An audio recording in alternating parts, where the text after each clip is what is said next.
নমস্কার। প্রতিদিনের মতো আজও আমরা এক অত্যন্ত গুরুত্বপূর্ণ এবং গভীর বিষয় নিয়ে কথা বলবো। আমাদের আলোচনার বিষয়বস্তু হলো সম্প্রতি মুক্তিপ্রাপ্ত অ্যানিমেটেড মুভি মহা অবতার নরসিংহা।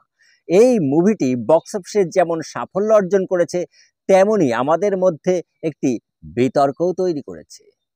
এই মুভিটি কি সত্যিই সনাতন ধর্মের মহিমা তুলে ধরেছে, নাকি এর আড়ালে লুকিয়ে আছে অন্ধবিশ্বাস এবং কুসংস্কারের বীজ? আজকের এই আলোচনা কোনো সাধারণ মুভি রিভিউ নিয়ে নয়, এটি আমাদের প্রাচীন পুরাণের গভীরতা, উপনিষদের দর্শন এবং আধুনিক বিনোদনের মাধ্যমে সীমাবদ্ধতা নিয়ে এক বিশ্লেষণ। আমাদের উদ্দেশ্য হলো শুধু মুভির গল্প বলা নয়, বরং পুরাণের গল্পের পিছনের আসল দর্শনকে উন্মোচন করা। এই আলোচনাটি শুনে দর্শক নিজেই বিচার করতে পারবেন কেন শুধু মুভি দেখে সনাতন ধর্ম বোঝা সম্ভব নয়। মুভিটির গল্প আক্ষরিক অর্থের এক সহজ উপস্থাপন।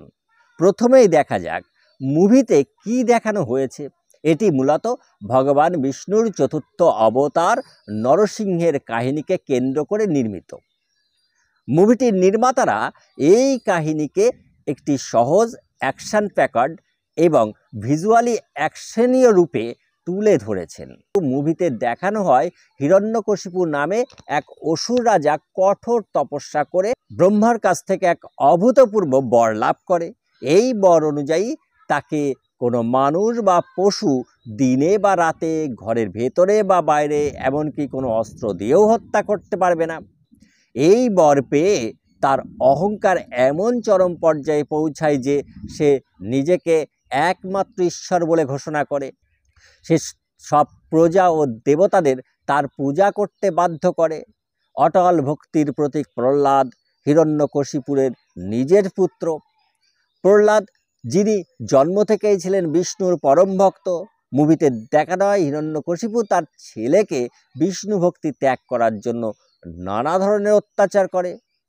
তাকে বিষ দেওয়া হয়, হাতি দিয়ে মারিয়ে দেওয়ার চেষ্টা করা হয়, পাহাড়ের চূড়া থেকে ফেলে দেওয়ার চেষ্টা করা হয়, তাকে পুড়িয়ে মারার চেষ্টা করা হয়। কিন্তু প্রহ্লাদ তার বিশ্বাস থেকে এক বিন্দু বিচ্যুত হয় না। সে প্রতিটি মুহূর্তে ওম নমঃ ভগবতে বাসুদেবায় মন্ত্র জপ করে। এবার অলৌকিক আবির্ভাব ঘটে যখন হিরণ্যকশিপুর ঔদ্ধত্য সব সীমা ছাড়িয়ে যায় এবং সে তার পুত্র প্রহ্লাদকে হত্যা করতে উদ্যত হয়। তখন এক অলৌকিক ঘটনা ঘটে। হিরণ্যকশিপু একটি স্তম্ভ দেখিয়ে প্রহ্লাদকে ব্যঙ্গ করে বলে, তোর বিষ্ণু কি এই স্তম্ভের ভিতরেও আছে? প্রহ্লাদ যখন উত্তর দেয় হ্যাঁ, তিনি সর্বত্র আছেন, তখন ক্ষিপ্ত হয়ে হিরণ্যকশিপু সেই স্তম্ভে আঘাত করে। তখনই সেই স্তম্ভ ভেঙে এক ভয়ঙ্কর নরসিংহ আবির্ভূত হন। নরসিংহ হিরণ্যকশিপুকে তার বরের শর্ত মেনেই বধ করেন। মুভিটি এই পুরো ঘটনাকে অত্যাধুনিক অ্যানিমেশন এবং গ্রাফিক্সের মাধ্যমে ফুটিয়ে তুলেছে। এর মূল উদ্দেশ্য হলো দর্শকদের আকর্ষণ করা এবং বিনোদন দেওয়া। মুভিটির যে সীমাবদ্ধতা রয়েছে বা তাই নিয়ে আলোচনা করব। কেন এটি প্রকৃত জ্ঞান থেকে বঞ্চিত করে? এখানেই আসে আসল প্রশ্ন। এই মুভিটি দেখার পর একজন সাধারণ দর্শকের মনে কী ধরনের ধারণা তৈরি হতে পারে? একজন সাধারণ দর্শক মনে করতে পারেন ভগবান সত্যিই অলৌকিকভাবে আবির্ভূত হন এবং ভক্তদের রক্ষা করেন।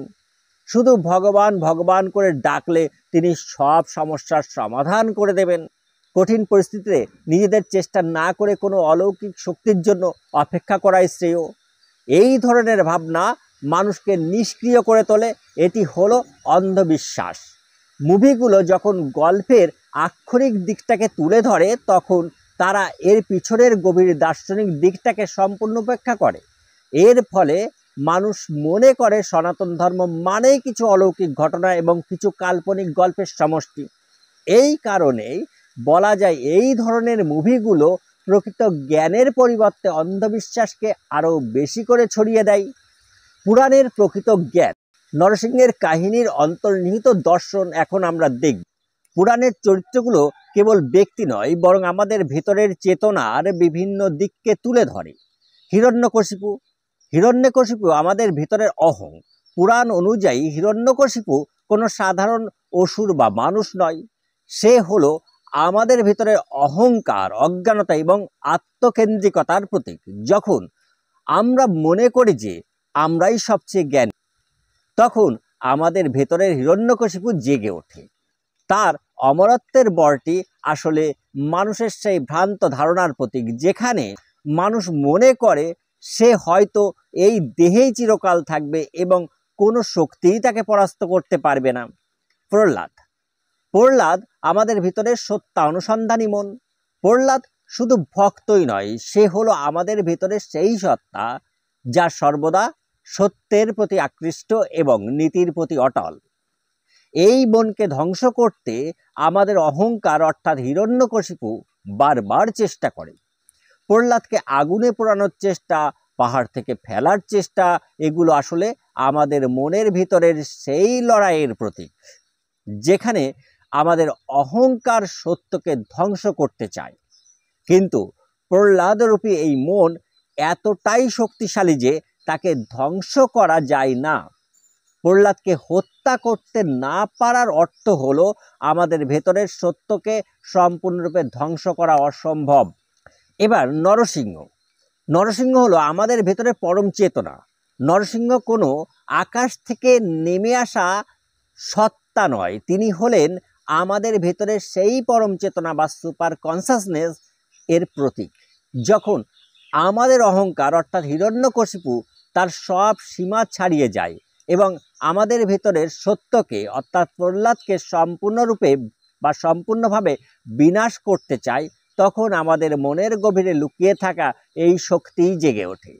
নরসিংহের অর্ধেক মানুষ অর্ধেক সিংহ রূপটি এই কথাই বোঝায় যে এই চেতনা যখন জাগ্রত হয় তখন তা কোনো প্রচলিত নিয়মের অধীন থাকে না, বরং এক নতুন রূপে প্রকাশিত হয় এবং অহংকারকে ধ্বংস করে।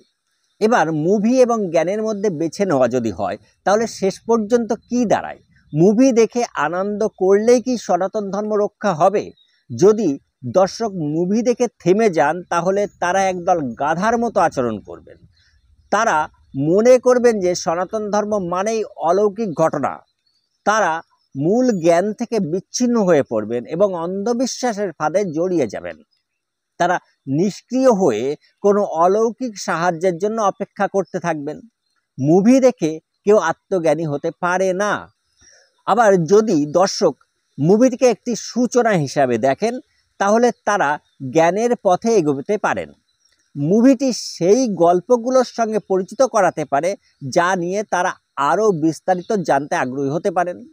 মুভি দেখার পর যদি পুরাণ বা উপনিষদ পাঠের চেষ্টা করা হয়, তবেই গল্পের পিছনের আসল দর্শন উপলব্ধি করা সম্ভব।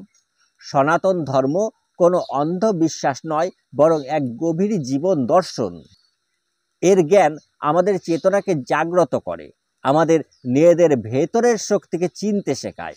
এটি আমাদের শেখায় যে নিজেদের ভেতরের অহংকারকে দমন করে এবং সত্যকে আঁকড়ে ধরেই আমরা জীবনের সর্বোচ্চ স্তরে পৌঁছাতে পারি।